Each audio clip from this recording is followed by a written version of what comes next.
मैं प्रभु का धन्यवाद देता हूँ इस सुबह के समय के लिए। सर्वशक्तिमान परमेश्वर के चरणों में आने का प्रभु ने जो मौका दिया है। आइए आज सुबह के वचन मनन के लिए नीति वचन 21वां अध्याय उसका 1 और 2 हम लोग पढ़ें। राजा का मन नालियों के जल के समान यहोवा के हाथ में रहता है। जिधर वो चाहता उधर उसको मोड़ देता है। मनुष्य का सारा चाल चलन अपनी दृष्टि में तो ठीक होता है, परंतु यहोवा मन को जांचता है। ये बेशकीमती या बहुमूल्य वचन हमें आज सुबह सिखाता है कि हमारा परमेश्वर यानी हमारा पिता परम अधिकारी है। सारी सृष्टि के ऊपर मेरे प्रभु का अधिराज्य है। सर्वशक्तिमान परमेश्वर जो सृष्टि करता है, उसे किसी के सामने अपने अधिकार को दिखाने की जरूरत ही नहीं है। परमेश्वर के सामर्थी काम, आश्चर्यजनक काम अपने आप में वर्णन करती है कि सृष्टिकर्ता का कैसे सब बातों के ऊपर नियंत्रण है। कई बार हम मनुष्य जब हमारे पास थोड़ा धन इकट्ठा हो जाता है, या हम थोड़े बलवान दिखने लगते हैं, या खूबसूरत दिखने लगते हैं, या समाज में हमें एक ऊंचा स्थान बाकियों से मिलता है, तो हमें ऐसे लगने लगता है कि सारी दुनिया हमारे पैर के नीचे है। हमारा हृदय घमंड से भर जाता है और हम फिर वो काम करने में खुश होते हैं जो परमेश्वर की व्यवस्था के खिलाफ है। बेशक वो व्यवस्था हमारे विवेक में लिखा हुआ है और हमें ऐसे लगने लगता है जैसे कि हम ही अपने जीवन के प्रभु हैं। लेकिन संसार के इतिहास को जरा देखें, जो आज भी यह प्रमाण देता है कि सब कुछ सृष्टिकर्ता के नियंत्रण में है। सारी सृष्टि के ऊपर परमेश्वर का परम अधिकार है। हर बात को परमेश्वर ही दिशा दे रहा है। इस वचन को जब हम देखते हैं, साफ साफ बताता है कि परमेश्वर का अधिकार कितना विशाल है, कितना गंभीर है। एक राजा जो अपने देश के ऊपर राज्य करता है, उसे अपनी इच्छा के अनुसार राज्य करने की पूरी आजादी है। लेकिन कई बार ये राजा भूल जाता है कि उसके ऊपर भी एक परम अधिकारी है।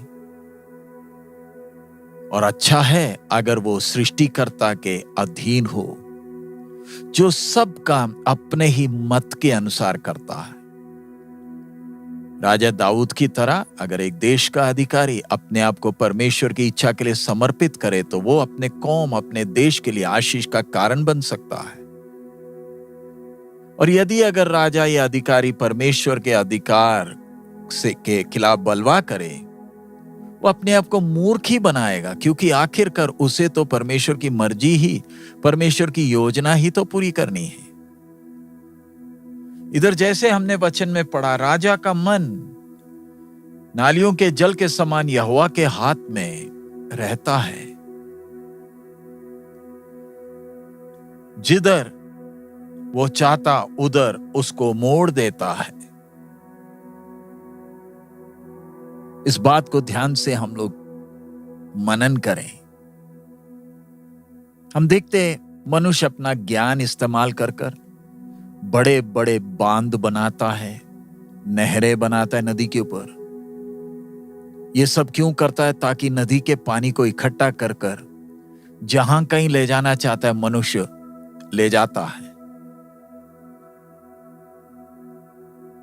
वो पानी के स्वभाव को तो बदल नहीं सकता, लेकिन पानी की दिशा को बदलता है।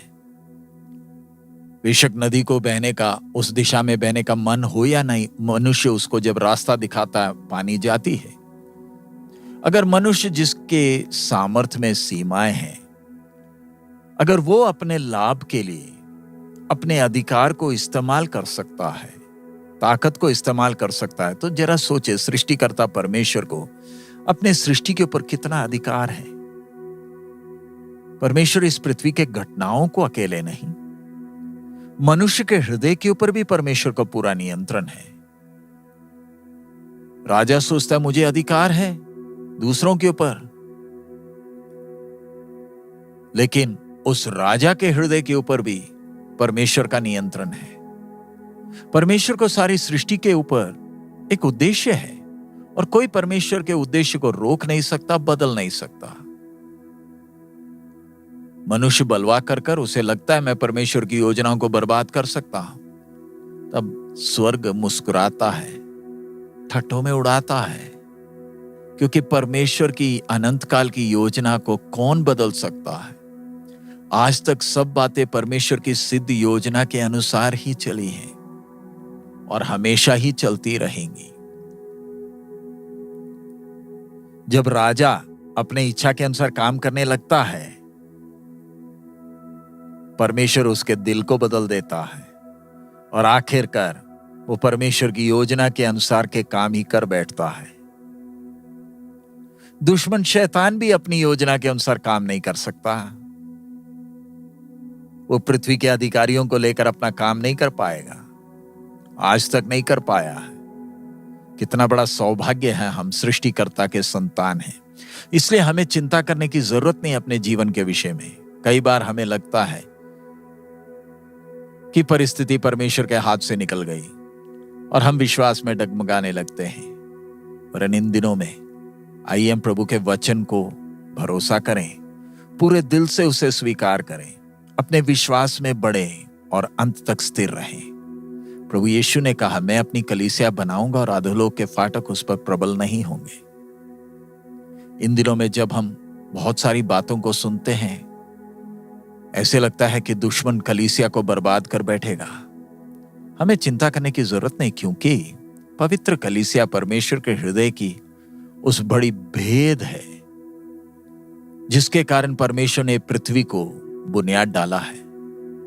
इस कलीसिया के लिए प्रभु यीशु ने भारी कीमत भी दिया है। सो हम कलीसिया के भविष्य के बारे में चिंता ना करें। हमारा परमेश्वर सब बातों को अपने नियंत्रण में रखा हुआ है। हर घटनाएं परमेश्वर के इशारे के अनुसार ही हैं। अधोलोक के फाटक कितना भी जोर लगाए, मसीह की देह के विरोध में प्रबल नहीं हो पाएंगे। वरन हमें चिंता किस बात में करनी है? अपने हृदय के अंदर की अशुद्धता के विषय में, जो हमें मसीह यीशु के कद तक बढ़ने में रोकता है।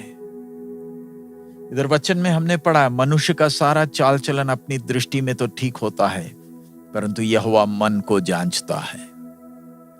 जब परमेश्वर हमारे हृदय को जांचता है, क्या प्रभु हमसे दुखी तो नहीं होगा? क्योंकि हमारे जीवन में परमेश्वर की पवित्रता से हटकर बहुत बातें हैं। ध्यान रखें, हमें पवित्र परमेश्वर के साथ अनंत काल तक जीना है, और अगर हम पवित्र हैं तभी जी पाएंगे। हमारे अंदर बहुत सी कमियां हैं, और इन दिनों में हम प्रभु के उस कद तक बढ़े, जयवंत हो, ताकि स्वर्ग हमारे द्वारा खुश हो सके। हम अपने आप को परमेश्वर की सिद्ध इच्छा के लिए समर्पित करें। हम वही चीजें करें जो परमेश्वर को प्रसन्नदायक है। इसका मतलब ये नहीं कि हम आज से प्रचार करना शुरू करें, नहीं, लेकिन जहां कहीं परमेश्वर ने हमें रखा है, जो कुछ हमारे हाथ में परमेश्वर ने सौंपा है, आइए हम आसपास के लोगों के सामने प्रोत्साहन, उदाहरण का कारण बने, विश्वास योग्य ठहरे। अपने जीवन में जहां कहीं प्रभु ने हमें ठहराया है, हम विश्वास योग्य बने रहें, और दुनिया हमारे जीवन के द्वारा पवित्र परमेश्वर को देखने पाए। हम ध्यान रखें, हम परमेश्वर के मार्गों के विरोध में बलवा ना करें। कहीं ऐसा ना हो अंत में हम मूर्ख ठहरे। परमेश्वर का वचन कहता है, परमेश्वर के चरण हाथ में, सामर्थी हाथ में गिरने से बेहतर परमेश्वर के चरणों में गिरना है। परमेश्वर उसके लिए हम एक एक को मदद करे, ताकि हम परमेश्वर के सामर्थ्य को जाने, परमेश्वर के आज्ञाकारी हम बने रहें। आइए हम प्रार्थना करें। हमारे अनुग्रहकारी दयालु पिता, हम आपका धन्यवाद देते इस समय के लिए, आपके वचन के लिए। आप हम एक एक से बात कर कर हमें दिलेरी देते, इसलिए धन्यवाद। प्रभु, आप हमारे पिता हैं, आप परम अधिकारी हैं। इस विश्वास में स्थिर रहकर, आपकी योजना को समझकर, आपकी मर्जी के लिए जीने के लिए, आपको प्रसन्न करने वाला एक जीवन बिताने के लिए हम एक एक को मदद करें। प्रभु, हमारा जीवन आपके नाम के महिमा के लिए हो। जो भी हमें देखे आपकी महिमा को देख सके। सब महिमा आप ही को देते प्रभु, यीशु मसीह के मधुर नाम से हम मांगते हैं, आमीन। प्रभु हम सबको बहुत आयत में आशीष दे। हमारा प्रभु अति शीघ्र आ रहा है। मारनाथा।